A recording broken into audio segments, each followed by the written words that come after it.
नमस्कार दोस्तों, मैं हूं सौरभ शर्मा। आप देख रहे हैं भारत 24। आज बात करेंगे एक ऐसी फिल्म की जो सिर्फ एंटरटेनमेंट ही नहीं बल्कि भक्ति, शक्ति, साहस और सनातन संस्कृति की झलक भी दिखाएगी।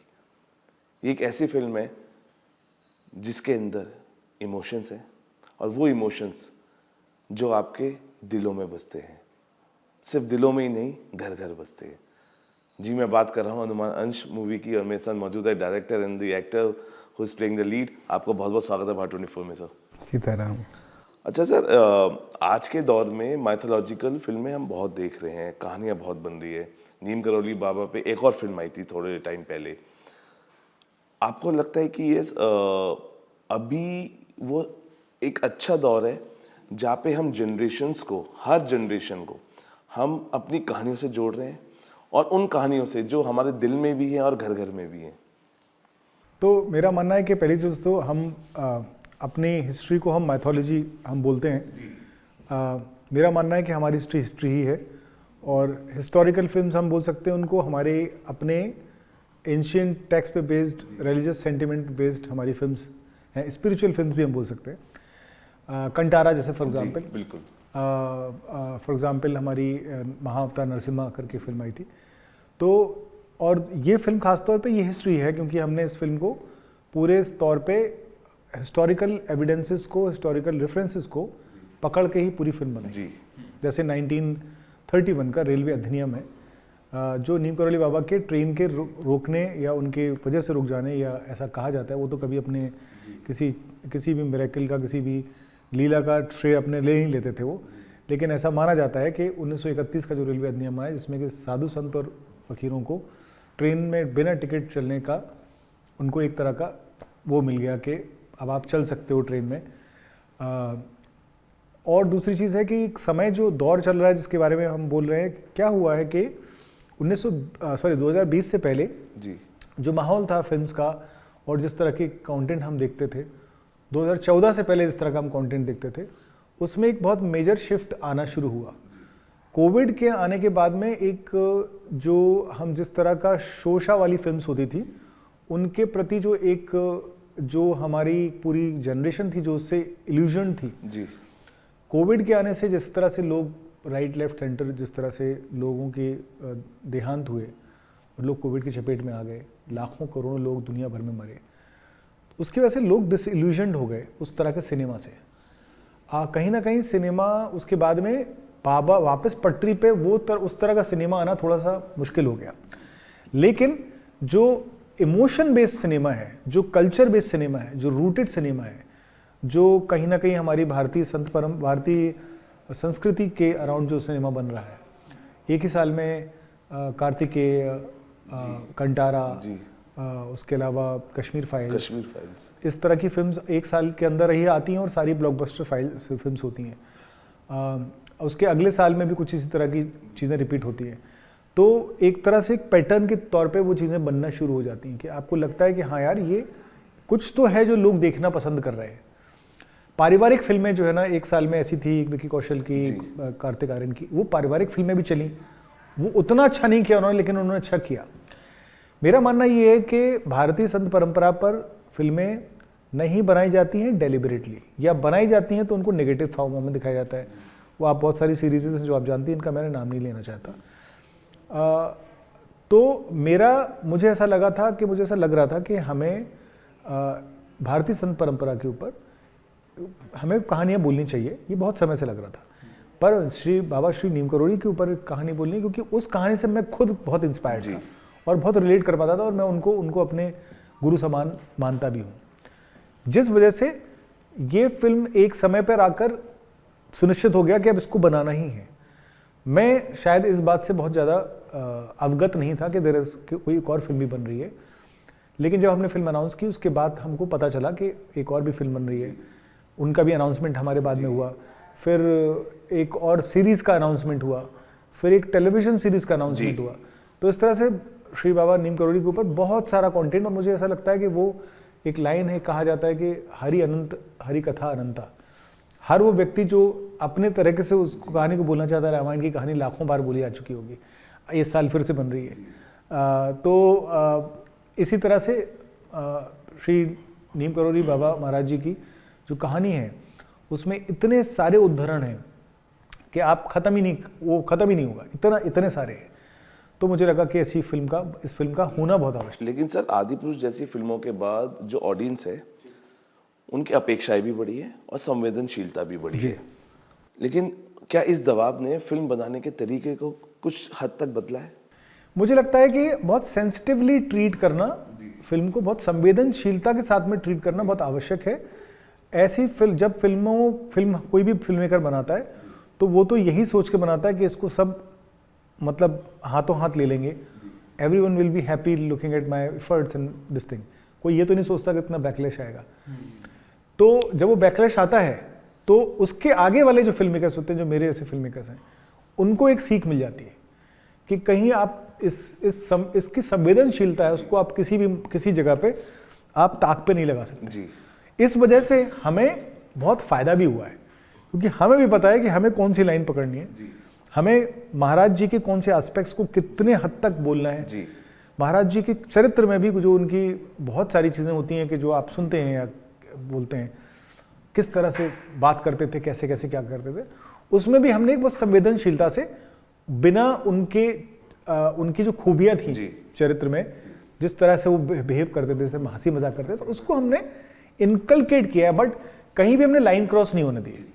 अच्छा, आपने क्योंकि बाबा का किरदार निभाया, अपने अंदर ऐसे कौन कौन से चेंजेस आप लेके आए इस किरदार को निभाने के लिए? क्योंकि ट्रांसफॉर्मेशन बहुत ज़रूरी होता है। कई बार आप कुछ आदतें छोड़ते हैं, कई बार आप बहुत सारी ऐसी चीज़ें होती हैं, लेकिन मैं आपसे जानना चाहूँगा ऐसी कौन कौन सी चीज़ें हैं जिसको आपने छोड़ा, या बॉडी ट्रांसफॉर्मेशन में या मेकअप में, और क्या जद्दोजहद रही इस किरदार को निभाने के लिए? बिकॉज ये चीज़ें आसान नहीं होती, क्योंकि इससे इमोशंस जुड़ा होता है। एग्जैक्टली। तो अगर ये कोई नॉर्मल बॉलीवुड ड्रामा फिल्म होती और उसका कोई कैरेक्टर होता, या किसी एक नॉर्मल इंसान की कोई बायोपिक कही जा रही होती, तो जाहिर सी बात है इस कैरेक्टर को प्रिपेयर करने के लिए मैं बहुत कुछ करता। लेकिन पहली बात तो ये हमारी आस्था का जो सबसे सर्वोपरि विषय है वो महाराज जी की फिल्म है, तो जाहिर सी बात है कि यहाँ पर लीलाएं, उनकी लीलाएं जो हम हमेशा अभी तक चलती आ रही हैं, तो ये फिल्म भी, इस फिल्म में मेरा इन्वॉल्व होना वो एक लीला थी। तो वो लीला जब होती है ना, तो कुछ भी आपके हिसाब से नहीं होता या आप नहीं करते हैं, वो सब महाराज जी करा रहे होते हैं। तो मेरे साथ इस फिल्म में उल्टा हुआ। उल्टा कैसे हुआ कि मैं इस फिल्म में एज एन असिस्टेंट डायरेक्टर आया जी। अब अगर मैं इस फिल्म में एज एन एक्टर आया होता तो सर मुझे बताते कि ऐसा ऐसा करना है, शायद मैं नॉनवेज खाता होता तो कहता कि हाँ सर हम नॉनवेज छोड़ देंगे, ये छोड़ देंगे, वैसा। लेकिन अभी तो मेरे साथ यहाँ पे उल्टा होना था। तो मैं इस फिल्म में एज एन असिस्टेंट डायरेक्टर आता हूँ और कुछ ऐसा होता है हमारे लीड एक्टर को जिसकी वजह से चीज़ें चेंज होती हैं, और सर मेरे ऊपर भरोसा करते हैं और मुझे मौका देते हैं कि अब तुम बाबा का किरदार करोगे। लेकिन ऐसे ही उन्होंने मौका नहीं दे दिया, क्योंकि मैं उनकी असिस्टेंट डायरेक्शन वाली टीम में था, तो उन्होंने मेरे बिहेवियर को, मेरे पैटर्न को पिछले 15 दिनों में भांपा हुआ था। तो उससे उनको पहले से पता था सर को कि मैं पिछले 8 सालों से ऑलरेडी मैं वेजिटेरियन हूँ, किसी भी तरह का कोई मांस मदिरा नशे का सेवन नहीं करता हूँ, इवन मैं अपशब्द भी नहीं बोलता हूँ। कई सारे ऐसे शब्द हैं जो लोग मतलब ऐसे नॉर्मल कि ये तो नॉर्मल है, वो तक भी मैं नहीं बोलता हूँ। सो ये सारी चीज़ें ना बाबा ने मुझे पहले से ही कैरेक्टर प्रिपेयर करके भेजा। तो क्या है कि जब लीला होती है ना, तो वो जो चीज़ें बाद में लोगों के साथ में होती है वो मेरे साथ पहले हो चुकी थी, देन मैं इस यहाँ पे एंटर हुआ। विशाल सर, क्या आज मैथोलॉजिकल सिनेमा भारतीय संस्कृति का सबसे बड़ा सॉफ्ट पावर बन सकता है, जैसे हॉलीवुड के लिए मार्वल और डीसी ने बने? हाँ, मुझे लगता है कि एक तो मार्वल डीसी तो सारे के सारे फिक्शनल कैरेक्टर्स हैं, लेकिन हमारी जो हमारा एंशिएंट जो हमारी हिस्ट्री है उसमें ये सारे के सारे किरदार, ये सारे कैरेक्टर्स जो है ना वो हिस्ट्री का पार्ट है। तो हिस्टोरिकल फिगर्स हैं हमारे जी। अगर एक तरह से तो मैं ये भी कह सकता हूँ कि मार्वल और डीसी के आप लगभग सारे कैरेक्टर्स जो है ना वो कहीं ना कहीं कोई ना कोई सिमिलैरिटी हमारे अपने जो हमारे जो एंशिएंट पौराणिक कथाएं हैं या हमारे जो एंशिएंट हिस्ट्री है उससे इंस्पायर्ड हो सकते हैं। वो ग्रीक हिस्ट्री में भी हो सकता है, और कहीं ना कहीं बहुत सारी हिस्ट्रीज आपस में मिली जुली भी हैं। मुझे ऐसा लगता है कि सनातन की संस्कृति जो है वो सब जगह गई है, और आप अगर हम बात करें अब इसकी, तो ये अगर सही ढंग से इसको चरितार्थ किया जाए और ढंग से बहुत ही इसको इस पूरे के पूरे बात को एक हिस्ट्री वर्स, हमारे जानने वाले हैं कलेक्टिव, वो हिस्ट्री वर्स ही बना रहे हैं। तो अलग अलग माइथोलॉजिकल कैरेक्टर्स को, या जिनको हम एंशिएंट हिस्टोरिकल कैरेक्टर्स बोलते हैं, उनके अराउंड बहुत सारा कंटेंट AI पे भी बना रहे हैं। लेकिन मुझे ऐसा लगता है कि उस पर एक डीप रिसर्च सेंसिटिवली, बहुत सेंसिटिविटी के साथ में आगे आने वाली जनरेशन को ध्यान में रखते हुए, बच्चों को ध्यान में रखते हुए अगर हम कंसिस्टेंटली कंटेंट बनाएं तो वो मैसिवली पॉपुलर हो सकता है, ना सिर्फ हिंदुस्तान में, ना सिर्फ इंडिया में, ना सिर्फ भारत में, बल्कि पूर्ण विश्व भर में। आपसे जानना चाहूँगा कि जो आज की पीढ़ी है रामायण और महाभारत से फिल्मों को देख के सीख रही है, क्या ये उन्हें सिर्फ विजुअल स्पेक्टेकल की तरह ही देख रही है या उससे कुछ सीख भी रही है? Because we have seen so many movies जो अभी आई हैं, Ramayan is one of the biggest examples अभी जो आ रही है, तो आपको लग रहा है विजुअल स्पेक्टेकल की तरह देखने जा रहे हैं या उनकी कहानियों से कुछ सीख भी रहे हैं आज की जनरेशन? देखिए, ये जो आपने बोला कि आजकल जो बच्चों की पढ़ाई हो रही है ना, वो ऑडियो विजुअल फॉर्मेट में की जा रही है, क्योंकि वो सीखने का सबसे अच्छा तरीका है। क्योंकि कहीं ना कहीं आप वो ऑडियो सुन रहे हैं और विजुअल्स देख रहे हैं, दोनों एक साथ आपके माइंड में जा रहा है, तो आपके सबकॉन्शियस माइंड में फीड हो रहा है। तो ऐसा नहीं कि वो सिर्फ विजुअल रह जाएगा। ये ठीक वैसा ही होता है कि जब बच्चा बड़ा हो रहा होता है ना, तो अपने आसपास देखता है, तो वो चाहे सीखने की कोशिश करे या ना करे, वो उसकी आदतों में आ जाता है। तो वैसे हमारे महाराज जी जैसे और भी संत हुए हैं, और हमारी जो कहानियाँ हैं, पौराणिक कहानियाँ हैं, उनको जब हम देखते हैं तो वो बाय डिफ़ॉल्ट हमारा चरित्र वैसा ही होने लगता है। जैसा खाते हैं हम वैसा बोलते हैं, जैसा पहनते हैं वैसा परिवेश में रहते हैं, तो वो चीज़ हमारे ऊपर इफ़ेक्ट डालती ही डालती है। तो ज़रूर, और हमारी फिल्म तो सर ने इस तरह से बनाई है जो बहुत ही इंटरेस्टिंगली अच्छी बातें, हमारी संस्कृति से, भारतीय संस्कृति से जुड़ी हुई अच्छी बातें बच्चों को, और जो यूथ है हमारा, जेनजीज है, इनको बहुत अच्छे से सिखाएगी। तो ये तो बहुत ही अच्छी फिल्म आने वाली है आपके सामने। क्या आपको लगता है कि आजकल जब माइथोलॉजिकल फिल्में आती हैं, उस पर सवाल पूछा जाता है तो तुरंत भावनाएं हाथ हो जाती हैं और आरोप भी लग जाता है कि ऐसे क्यों हो रहा है, ऐसे क्यों पूछा जा रहा है? क्या ये फिल्म उन सभी डिबेट से एक अलग डिबेट है? क्यों?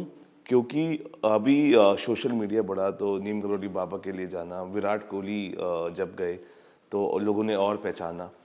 आपको लगता है कि सिर्फ फैशन नहीं, ये इमोशन से जुड़ा मामला है? और क्या विराट कोहली का जाना ही सबसे बड़ी बात नहीं थी? क्योंकि हर आदमी विराट कोहली अगर वहाँ जा रहा है तो आपको लगता है कि सोशल मीडिया ने भी बहुत स्ट्रांगली अपना किरदार प्ले किया है? हाँ, देखिए, इसका जवाब सर बहुत अच्छे से दे पाएंगे, लेकिन एक चीज़ मैं कहना चाहूँगा पर्सनल वे में, कि ऐसा नहीं है कि सोशल मीडिया की वजह से ये सारी चीज़ें हुई। एक्चुअल में सोशल मीडिया क्या है? फेसबुक। आज सारी सोशल मीडिया को कहीं ना कहीं फेसबुक ही रूल कर रहा है।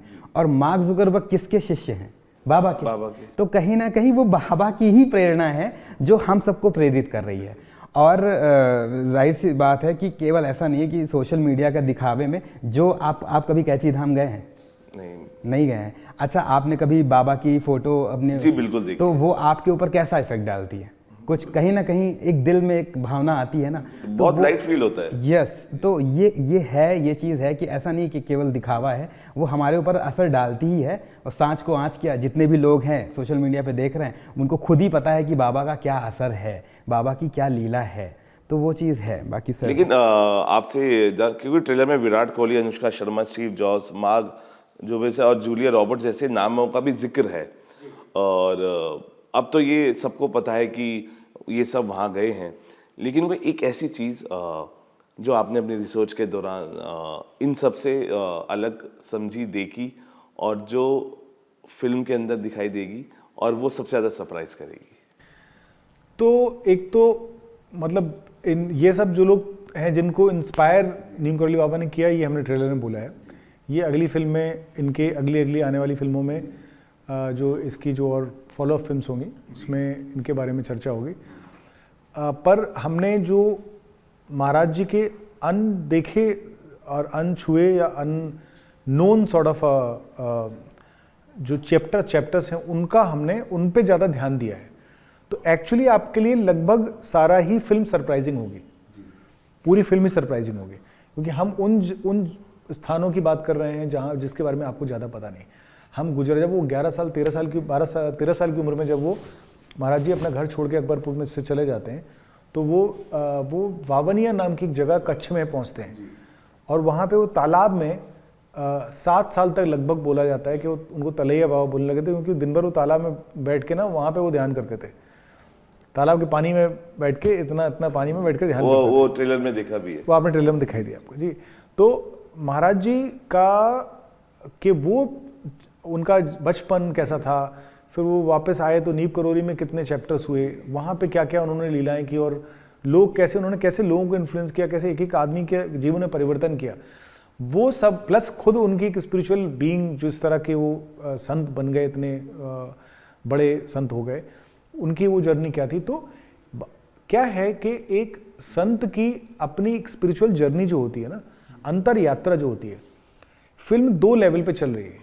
एक जो समाज में जिस तरह से लोगों से इंटरेक्ट कर रहे हैं और उनके जीवन में जो परिवर्तन आ रहा है, या लोगों के जीवन में वो परिवर्तन कर रहे हैं, एक उनकी अंतर यात्रा है जिसमें कैसे वो ध्यानस्थ होते हैं, कुंडलिनी जागरण कैसे होता है, उसके बारे में कॉन्वर्सेशंस हैं, आसक्ति क्या होती है उसके बारे में कॉन्वर्सेशंस हैं, कैसे जो है ना एक संत जो है वो अपने जब वो किसी एक लेवल से ऊपर उठ जाता है, तो वो कैसे हर उस चीज़ को जो उसके उनके अराउंड होती है उसको वो हरदम अपने ईष्ट को, ईश्वर को, हनुमान जी को ही सारी बातों का श्रेय दे देते हैं, अपने को कोई श्रेय लेते नहीं है। गलती से अगर किसी ने कोई चमत्कार देख भी लिया तो उसको भी कैसे वो घुमा देता है। आपने ट्रेलर में देखा होगा, वो कहता है कि मन वही क्या वो लाइन है कि मन वही देखता है जो अंदर होता है, तो वो आंखें वही देखती हैं जो मन में होता है, और मन वही देखता है जो अंदर होता है। बिल्कुल। तो वो जबकि उसने एक ऐसा कुछ दृश्य देख लिया होता है जिसको लेके वो सवाल कर रहा होता है, वो ट्रेलर का पार्ट है।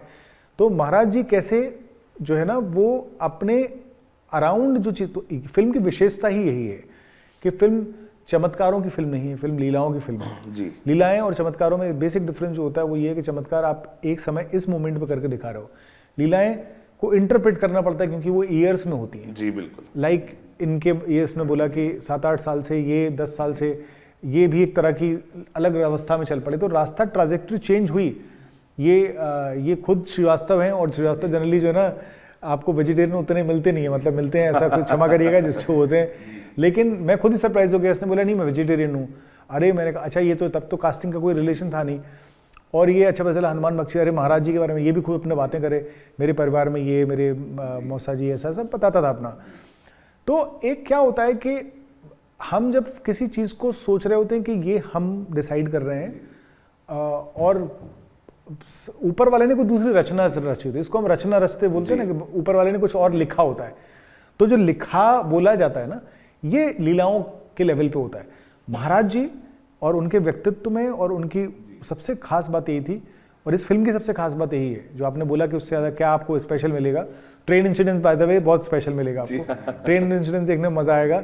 इसके अलावा कुछ ऐसे इंसिडेंट हैं जो आप पब्लिक डोमेन में उतना उनके बारे में बात नहीं होती, पर वो बहुत मजेदार, हल्की सी झलक दी है बस जी।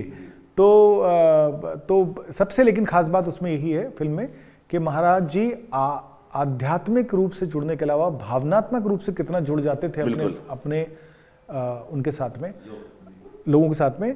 मैं एक छोटा सा एग्जाम्पल आपको क्विकली दे देता हूँ कि मैं बहुत बीच में किसी ने मेरे से पूछा कि आपको सबसे कौन सी चीज़ जो है ना सबसे ज़्यादा अफेक्ट करती है इमोशनली, तो उनके एक बहुत बड़े शिष्य थे महाराज जी के, और उनके बेटे की आँख जो है ना, एक आँख बचपन से थी नहीं, और दूसरी आँख में भी एक बार क्रिकेट की बॉल लगती है और दूसरी आँख में भी कांच चला जाता है।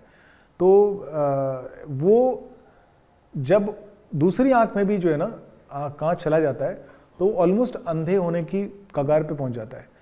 तो he cries a lot, and then Maharaj ji को यहाँ पता होता है कि वो वहाँ पे रो रहा है, और वो कहते हैं अरे उसको फ़ोन लगाओ।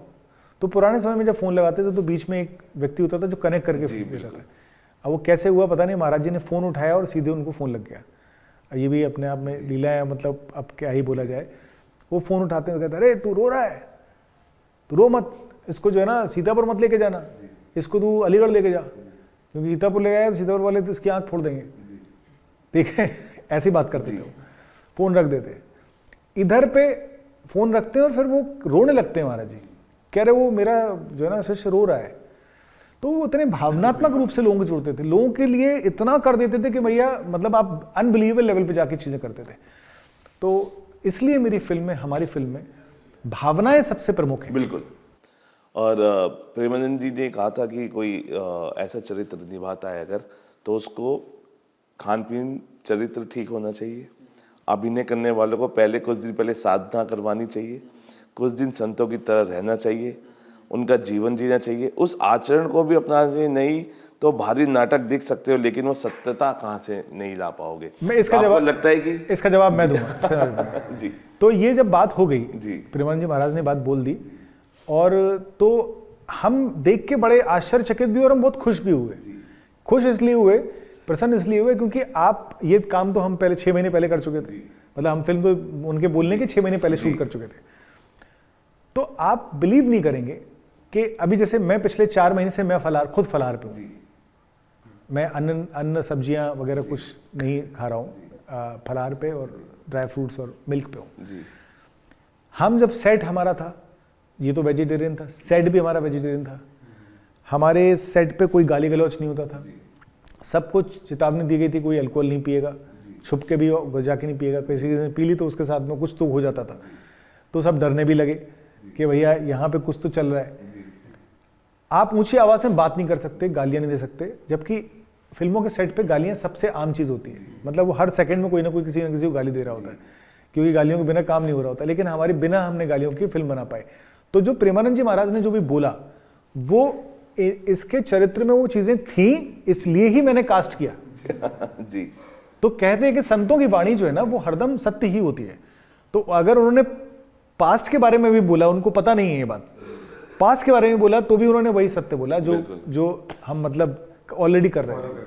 अच्छा, अगर मैं पूछूं आज की युवा पीढ़ी हनुमान जी को किस रूप में देखे? एक देवता, एक योद्धा, एक आदर्श शिष्य या एक महान लीडर? एक परम भक्त जी। ठीक है, मेरे पॉइंट ऑफ व्यू में हनुमान जी मुझे जो एक्साइट करते हैं और मुझे जो पसंद है वो उनकी परम भक्ति के लिए पसंद है, क्योंकि मेरे पॉइंट ऑफ व्यू में भक्त प्रहलाद जैसे बोला जाता है कि वो परम भक्त थे, लेकिन मुझे लगता है कि हनुमान जी से परम भक्त तो हुआ ही नहीं, क्योंकि आज तक उन्होंने ये तक जताने की कोशिश नहीं की कि मैं परम भक्त हूँ। उससे बड़ा भक्त कौन सा होगा? मतलब आपको वो वाल्मीकि जी वाला कांड पता है ना, कि हनुमान जी ने अपनी रामायण लिखी हुई थी और वाल्मीकि जी ने अपनी रामायण लिखी हुई थी। वाल्मीकि जी ने जब हनुमान जी की रामायण पढ़ी तो वो थोड़े से उदास हो गए कि यार आपने तो बहुत अच्छी रामायण लिख दी। तो हनुमान जी इसलिए उन्होंने वाल्मीकि जी को अपने कंधे पे बिठाया और अपनी पूरी रामायण उन्होंने एक पर्वत पे लिखी हुई थी, वो समुद्र में डाल दी, सिर्फ इसलिए कि मेरे प्रभु का एक भक्त मेरी रामायण की वजह से उदास हो रहा है, तो मेरी रामायण की कोई अहमियत ही नहीं। इससे बड़ा भक्त कौन हो सकता है? तो वो एक परम भक्त के रूप में लोग उनको देखें, जानेंगे, तो वो ना बड़े भोले, बड़े अपने से लगेंगे, अपने बाबा जैसे लगेंगे, वो चीज़ अपनापन आ जाता है। अच्छा, क्योंकि अभी रामायण आ रही है, उसकी बहुत चर्चाएं हैं और उसमें एक किरदार है, मैं उसी एक किरदार के बारे में आपसे जानना चाहूँगा।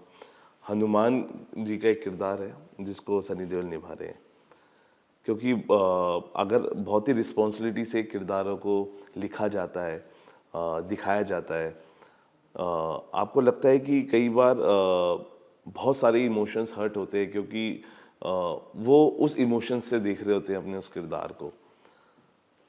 आप कैसे चाहते हैं कि हनुमान जी का जो चरित्र है वो किस तरीके से ओरिजिनल दिखना चाहिए स्क्रीन पर, जो अभी तक नहीं दिखा है? देखिए, मैं एज एन एक्टर बात करूंगा तो ये है कि डायरेक्टर हमको जो बोलेंगे एज अ भक्त, हाँ एज अ भक्त जो बोलेंगे तो वो, लेकिन एक्चुअल में कैसा दिखना चाहिए किरदार, कैसा दिखाना चाहिए, वो एक डायरेक्टर से अच्छा आंसर कौन देगा? अब इसका आंसर सर देंगे कि एक्चुअल में दुनिया को कैसे दिखाना चाहिए। सर अब तो मेरा मानना ये है कि इसका जो राज है वो हनुमान चालीसा में छिपा है। तो सबसे पहले तो आप हनुमान चालीसा पढ़ें, सुंदरकांड पढ़ें, तो आपको हनुमान जी कैसे दिखते हैं वो पता चले। जय हनुमान ज्ञान गुण सागर, जय कपीस तिहुँ लोक उजागर, रामदूत अतुलित बलधामा, अंजनी पुत्र पवन सुत नामा, महावीर विक्रम बजरंगी, कुमति निवार सुमति के संगी, कंचन वरण गोल्डन दिखते हैं वो, करण कंचन वरण विराज सुबेसा, कानन कुंडल कुंचित केसा, हाथ वज्र और ध्वजा विराज, कांधे मूंज जनेऊ साजे, शंकर स्वयं केसरी नंदन तेज प्रताप महाजन, महावीर विक्रम बजरंगी कुमत निवार सुमंगी। हाँ, क्या उसके बाद क्या लाइन है वो? इसके बाद है विद्यावान गुणिया चातुर, राम काज करबे को आतुर, प्रभु चरित्र सुनबे को रसिया। जो भी व्यक्ति अगर हनुमान जी का किरदार निभाना चाहता है तो पहले वो नव पारायण या मास पारायण करे रामचरितमानस का, क्योंकि हनुमान चालीसा में लिखा है कि प्रभु चरित्र सुनबे को रसिया, राम लखन सीता मन बसिया। तो पहले आपको राम लखन और सीता को मन में बसाना पड़ेगा, पहले आपको भगवान राम के चरित्र को बराबर सुनना पड़ेगा।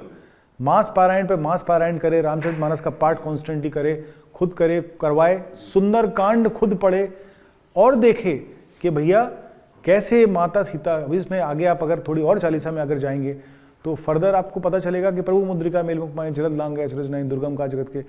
माता सीता जब उनको पता चला कि व्यक्ति जो है ना वहाँ से छलांग लगा के आया, मुद्रिका लेके आया, अशोक वाटिका उजाड़ दी, फिर लंका में आग लगा दी और फिर आके बोला कि आप बताइए कोई संदेश हो, तो उन्होंने फिर वो चूड़ामणि निकाल के उनको देती हैं। लेकिन चूड़ामणि निकालने के समय वो इतनी भावविवल हो जाती हैं, वो कहती हैं अष्ट सिद्धि नवनिधि के दाता असबर दीन जानकी माता। जानकी माता ने उनको ऐसा वरदान दे दिया कि 8 सिद्धियां और 9 निधियां आप आज के समय में भी हनुमान जी किसी को प्रदान कर सकते हैं।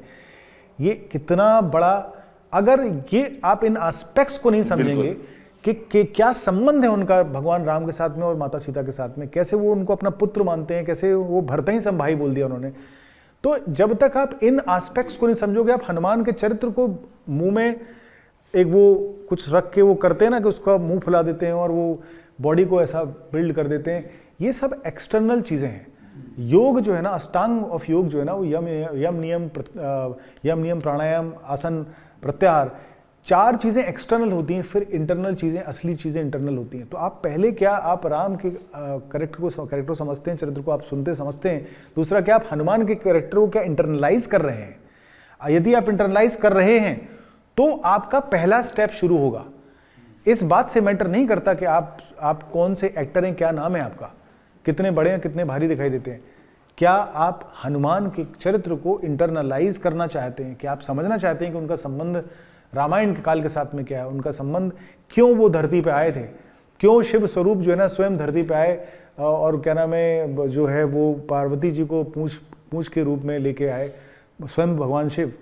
तो और पूरी तरह से अपनी तरफ से समर्पण, जो उसने बात बोली वो सबसे कोर बात वही है कि पहले समझिए कि एक और बड़ी इंटरेस्टिंग बात है, किसी ने मुझे बताई कि आप सोचिए कि भक्त कौन सबसे अच्छा भक्त हो सकता है, जो स्वयं जब भगवान राम मनुष्य स्वरूप में आए थे और उन्होंने सारी विद्याएं सीखी थी, पर वो थे भले ही भगवान विष्णु, लेकिन वो मनुष्य के रूप में आए थे और मनुष्य के रूप में ही मर्यादा पुरुषोत्तम का एग्जाम्पलीफाई करने के लिए आए थे।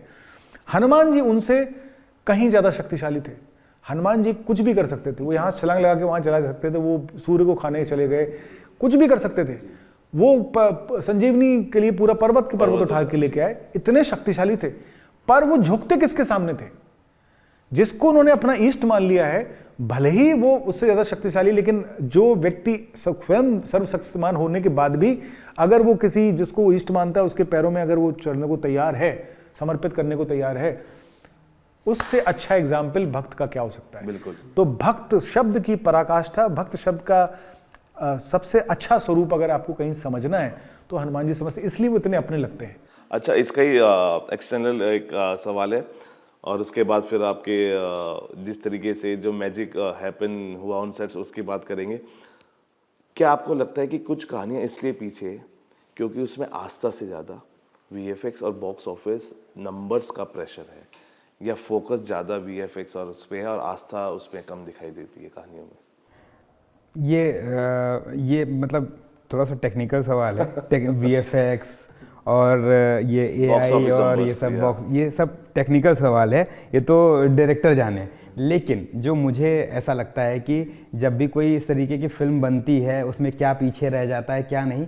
हमारी फिल्म जो बनी है ना, वो इतने नेचुरल और इतने जेन्युइन तरीके से बनी है, जो आपको इस फिल्म में हर किरदार एक नया चेहरा है, ठीक है, हर किरदार से आप कनेक्ट कर पाते हैं, ठीक है।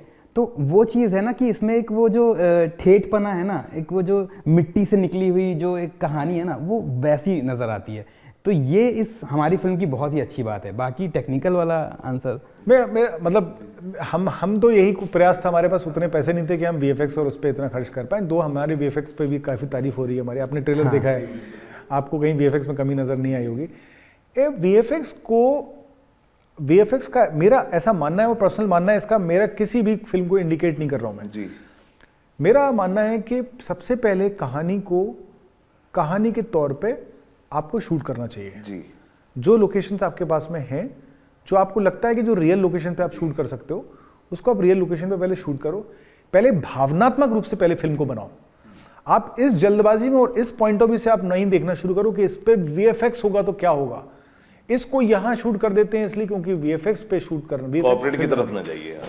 तो आप क्या करने लगते हो कि आपका उद्देश्य ही चेंज होता है। देखिए क्या होता है ना, कोई भी चीज अगर स्क्रैच लेवल पे, अगर स्क्रैच मतलब डीएनए के लेवल, मतलब उसके जो कोड है, कोड के लेवल पे अगर उसके अंदर भावना उसके अंदर नहीं इन्फ्यूज की जाती है, भावना अगर इन्फ्यूज नहीं की जाती है, उसके अंदर भावना की प्राण प्रतिष्ठा नहीं की जाती है, तो वो फिर आगे चल के वो फिर वीएफएक्स ही बन जाएगा। उसी से आप फिर उसको मुलम्मा चढ़ा सकते हो। लेकिन अगर आपने, मेरा कहने का मतलब ये है कि आप उनको रियल लोकेशंस पे ले जाओ, बिल्कुल कुछ रियल सेट्स बना लो, उनको उसी में रखो। उसके साथ ही आप तब जिस दिन से इसने कंबल ओढ़ा है या इस परिधान में जब से आया है, उस दिन से इसने और हमने इसको महाराज जी कहना शुरू कर दिया। लोगों ने इसको महाराज, ये मेरे पैर छूता था पहले, तो मैंने इसको मना किया, मैंने जब तक तुम ये कंबल ओढ़े और जब तक तुम ये इस परिधान में और इस रोल में हो तो प्लीज़ मेरे पैर में छूना, क्योंकि मैं भी अभी तुमको उसी रोल में देखना, उसी तरह से देखना चाहता हूँ, उसी रूप में देखना चाहता हूँ। तो मैं जब इससे बात भी कर रहा हूँ तो मैं I am careful that I am talking to human being who is an actor जो नीम करौली बाबा के चरित्र में जा रहा है। बिल्कुल। तो मेरी पूरी टीम की और पूरे सेट की ये जिम्मेदारी बनती है कि हम उसको पहले उस भावनात्मक रूप से पहले उसे ट्रीट करें। और ये बहुत मेरे काम आया क्योंकि पूरे सेट ने, सर ने इतना साथ दिया मुझे ये बिलीव करने में खुद को कि हाँ मैं बाबा नीम करौली का किरदार कर रहा हूँ, तो उनका है अंश मेरे अंदर। तो वो फील आसपास के परिवेश ने जब उन्होंने एक्सेप्ट कर लिया मुझे एज बाबा नीम करौली, तो मुझे और हम लोग महाराज जी बुलाते थे। हाँ। महाराज जी, अरे महाराज जी, अरे महाराज जाती थी, सब लोग महाराज जी बोलना शुरू कर देते। विशाल सर, जाते जाते वो मैजिकल वीडियोस में देखना चाहूँगा जहाँ से जर्नी शुरू हुई, जर्नी के बीच में जो मैजिक हैपन हुआ। हाँ। और एक और मैजिक जब फिल्म रिलीज होगी वो हम देखेंगे, लेकिन वो जो फर्स्ट और second magic that happened from the starting day to the days on sets, मैं चाहूँगा कि अगर आप दिखा पाए और थोड़ा बता पाए।